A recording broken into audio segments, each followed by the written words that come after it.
Assalamu alaykum, hörmətli Şərq Türkistanlıq qarindaşlar. Şərq Türkistan xəbər agentliğinin xəbərlər proqramısını görüşünüzü qızğın qarşı alırıq. Töndə təfsili məzmununu diqqətinizə sunumuz. Şərq Türkistan sürgündə hökuməti, Şərq Türkistan Milli Uyg'unish Şərkitining vakilləri 10 may kuni muajiratda yashayotgan Xitoyning mustamlikasi ishg'oliyatiga qarshi kurash qilayotgan Tibet guruhlari bilan bir yerga jam bo'lib, axborot e'lon qilib, yaqinlashayotgan Trump Xi Jinping uchrashishidan ilgari Amerika prezidenti Donald Trumpga Xi Jinpingdan Şərq Türkistan va Tibetda yurgizayotgan irqiy qirg'inchilik, mustamlika va ishg'oliyatni oxirlashtirishni talab qildi. Şərq Türkistan sürgündə hökumətinin Tashqi ishlar va bexatarlik ministri, Şərq Türkistan Milliy harakatining qurg'uvchisi Salih Xudoyor muhim so'z qilib mundaq dedi: "Yaxshimsizlar, xonimlar va apandilar. Biz bu yerda Tibet xalqi bilan birlikda Xitoyga qarshi kurashda muqaddas hamkorlik ichida turibmiz. 1949-yili 10-oyda Xitoy Kompartiyasi hokimiyati Şərq Türkistonni ishg'ol qilib 1 yil o'tgandan keyin 1950-yili 10-oyda o'xshash hokimiyat Tibetni ishg'ol qilib oldi. Ikki eglik huquqliq mustaqil davlat o'xshash mustamlika jahongirligining ostida 1 yil ichida ag'dirildi. Bizning xalqimiz Xitoyning hukmronligini tanlamadi. Biz azaldan Xitoyning hukmronligini tasdiqlab, qabul qilib boqmadik. Hargizmo Xitoyning hokimiyatini qabul qilmaymiz. 76 yil mobaynida Beyjingning yangi territoriya ma'nosida keladigan Xinjiang degan mustamlika nomi bilan atalgan joy Şərq Türkistan zamonaviy davrdagi chekkidan oshgan eng vahshiy mustamlikachi davlatning mustamlika ishg'oliyati ostida qoldi. 2014-yildan boshlab Xitoy hokimiyati Şərq Türkistondagi Uyg'ur, Qozoq, Qirg'iz va boshqa turkiy xalqlarga qartilgan davlat tashkillab, mablag' bilan ta'minlagan davlat qo'g'digan irqiy qirg'inchilik yurgizib kelmoqda. 12 yildan beri izchil davomlashayotgan irqiy qirg'inchilik hozir 13-yiliga kirdi. Millionlagan xalqimiz jazo lagerlariga qamaldi. Millionlaganlari majburiy emgak lagerlariga qamaldi. Ayollar majburiy tug'mas qilib etildi. Homilalar majburiy elib etildi. Ayollar tabiiy vayron qilishning biologiyalik quroli sifatida Xitoy mustamlikachilarga majburiy yotliq qilindi. 1 milliondan ortiq bolalar oilasidan majburiy ayirib etilib, mingi yuyish lagerlariga qamaldi. Beyjingning o'xshash mustamlikachi quroli Tibet bolalariga umumlashdi. 21-asrdagi texmo dahshatlik payt shuki, har yili 25 mingdan 50 minggacha bo'lgan Şərq Türkistanliklar organlari uchun qatl qilinadi.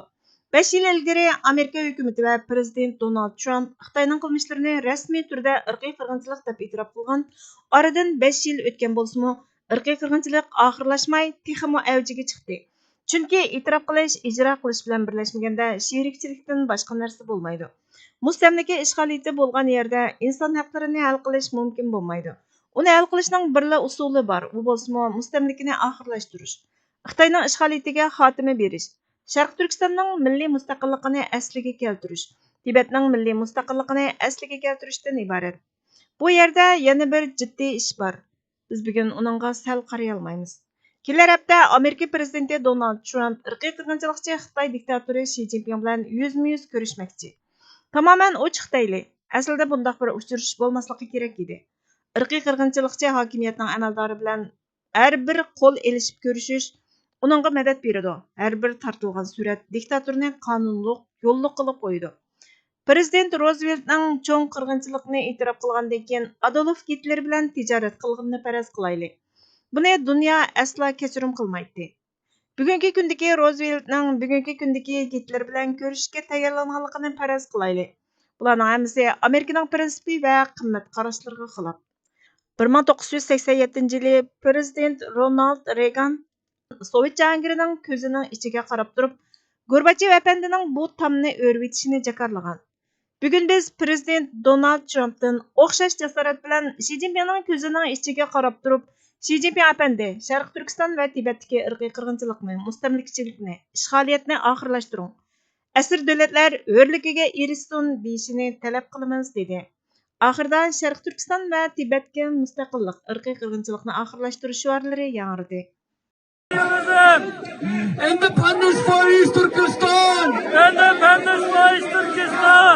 Independence for Tibet! Independence for Tibet! Independence for East Turkestan! Independence for East Turkestan! Independence for Tibet! Independence for Tibet! Şərq Türkistan sürgündə hökuməti və Şərq Türkistan Milli Uyg'unish Şərkitining Birleşken Devletler Teşkilatı'na iltimas sunup, Şarkı Türkistan'ın müstemlekeden qutulup, müstakillikni qayta qo'lga keltirishni talab qilganligi matbuotlarda arqa-arqadan xabar qilinib, dunyoning har qaysi joylarini zilzilaga soldi. Türk matbuotlarimi bas-basda xabar qilgan bo'lsa-mu, ba'zi matbuotlar xabar qilib bo'lgandan keyin xabarga erishishni to'sib qo'ydi. Konya Yangi kun xabar torining 11 may kunidagi xabarida Sharq Turkiston tarixiy qadam tashlab, Birleşken Devletler Teşkilatı'na Xitayni mustamlikçi işgalchi deb bekitishni talab qildi. Sharq Turkiston surgundi hukumati Birleşken Devletler Teşkilatı'na umumyuzlik iltimos sunib, Xitayning bu rayondagi mavjudligini mustamlikçi ishg'olchi deb e'tirof qilishni va mustaqillik jarayonini rasmiy boshlashni talab qildi. Sharq Turkiston xalqi xalqaro sahnada o'z haq-huquqlarini yangi bir o'lchamga ko'tarish uchun tarixiy qadam tashladi.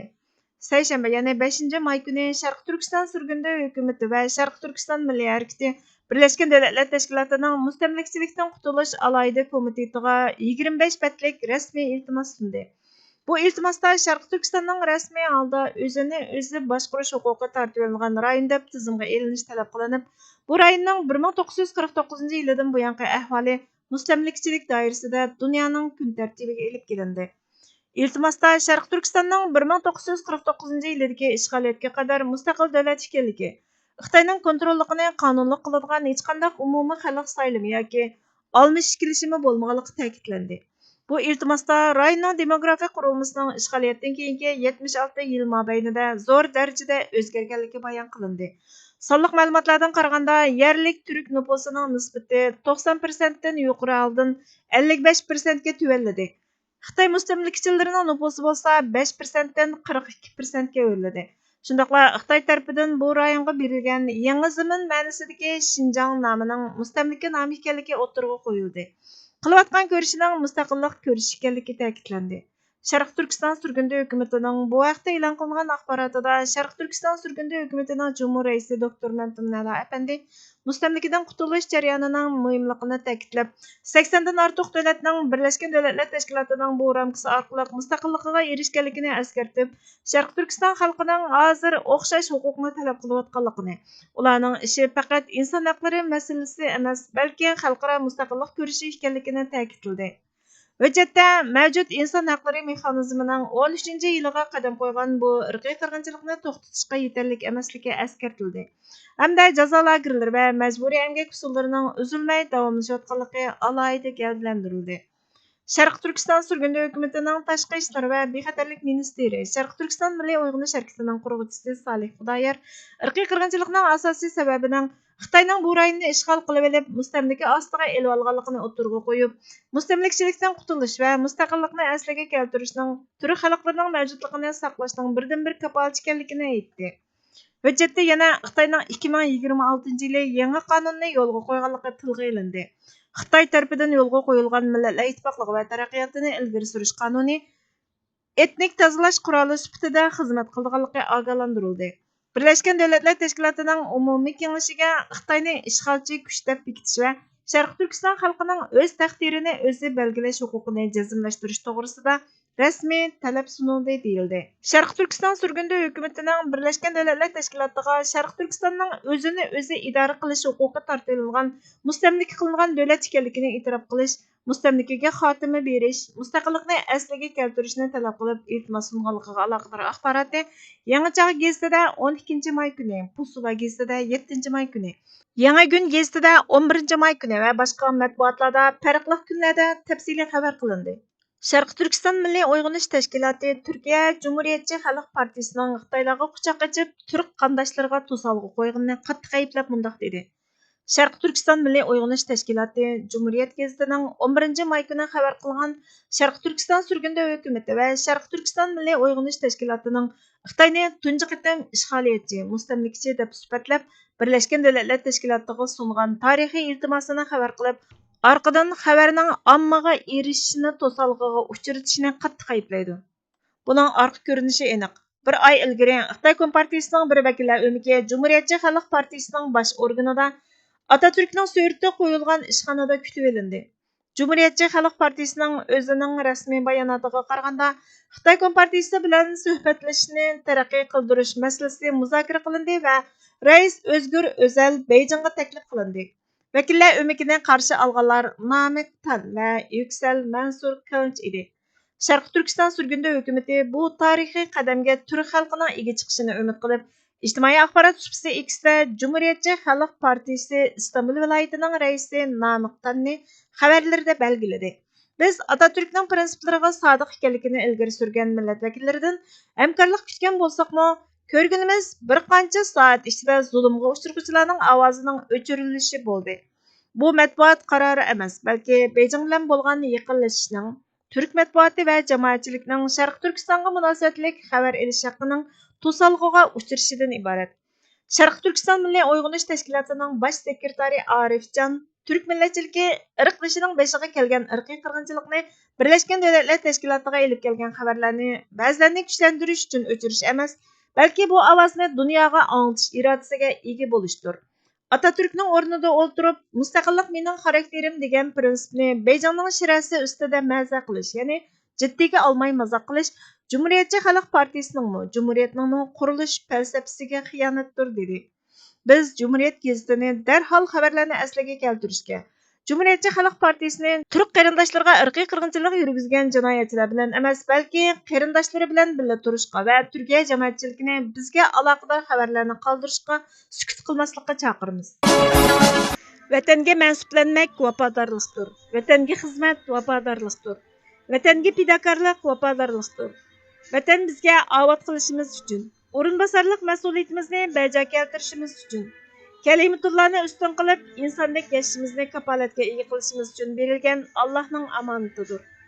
Omonatni topshirib olmoq o'z navbatida uni muhofazat qilishga ahd qilishni o'z ichiga oladi. Uni tajovuzchiga yam qilmaslikni, qadr-qimmatini dafsanda qilg'uchiga yo'l qo'ymaslikni, bizni undan ayirishga, uni bizdan yatlashtirishga, bizni uning bag'rida hur yashashimizga to'sqinlik qilishga tutunguchiga qarshi turishni o'z ichiga oladi. Mana bu vatan ahdisidir. Ahdiga vafo qilish burchdir, sadoqatdir, erkaklikdir.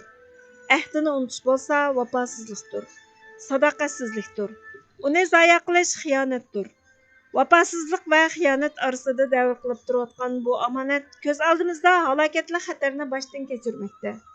Omonatlik vatan ifodalab bo'lg'usiz darajada qabohatlik davrlarni boshdan kechirayotgan bu kunlarda ahdisini esiga olgan haqiqiy sadoqatparvar sohiblarini seg'inmoqda. Hurlik yo'lida qinini oqizgan, barlig'ini fido qilgan qahramon shahidlarini yod etmoqda. Ularning izbosarlaridan vafo mizoniga o'ltirg'izg'ili bo'g'idek jarangliq sadoni kutmoqda. Tajovuzchilarning dahshatlik dafsanchiliklariga qarshi o'zini muhofazat qilishga borlig'ini atagan vafodorlik shuuri o'lmagan sodiq qo'shunini saqlab turmoqda. Bo'lmadi deganda duch kelayotgan xatarning ritmini bozdirma ostiltishga yaraydigan bozorning ahvoliga qarab emas, xatarning darajasiga qarab ish tutishni, buningdanmi adashga yuzlanayotgan xatarga oldin tug'an selishni biladigan avangardlarni, vafodorlikni qavash-chog'liq haqqoniy pozitsiya bilan bo'lsa sahib chiqishni o'ylaydigan vafokor vatan mansublarini kutib turmoqda. Burhan Muhammadning chaylanayotgan Vatan ahdi nomli maqolasidan e'landi. Bugungi xabarlarimiz bu yerda oxirlashdi. Bizga vaqt ayirganingiz uchun ko'p rahmat. Kelar qatimki programmamizda ko'rishguncha Allohga omonat bo'lgaysizlar.